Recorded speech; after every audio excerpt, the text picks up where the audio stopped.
In today's video, I am going to teach you how to calculate interest rate in Microsoft Excel. We are going to set up a very simple worksheet that shows the principal amount, the interest paid, and the resulting interest rate. This is a quick method that works well when you already know the loan amount and the total interest, and you want Excel to calculate the rate for you. Start by clicking on cell A1 and typing principal.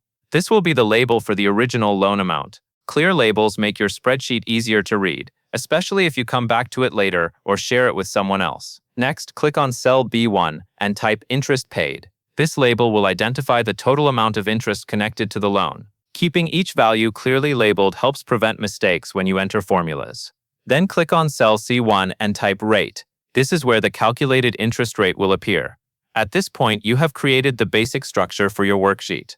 Now click on cell A2, type your loan amount, such as $5,000, and press enter. This number represents the principal, or the amount borrowed. Make sure you enter only the numeric value so Excel can use it correctly in the calculation. After that, click on cell B2. Type the total interest amount, such as $250, and press enter. This is the amount of interest paid on the loan. Again, enter it as a number so the formula works properly. Next, click on cell C2 and type equals B2 divided by A2. In Excel, that formula is entered as $B2/A2. Then press enter. Excel will immediately calculate the result by dividing the interest paid by the principal amount.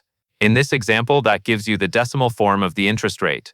To make the result easier to read, keep cell C2 selected, go to the Home tab, and click the % style button, which is shown with the % symbol. This changes the decimal into a percentage format, so the answer is displayed in a more familiar way. For example, a result like 0.05 will appear as 5%. This is a simple and effective way to calculate an interest rate in Microsoft Excel using basic cell references and a formula. Once you understand this layout, you can reuse it with different loan amounts and interest values whenever needed.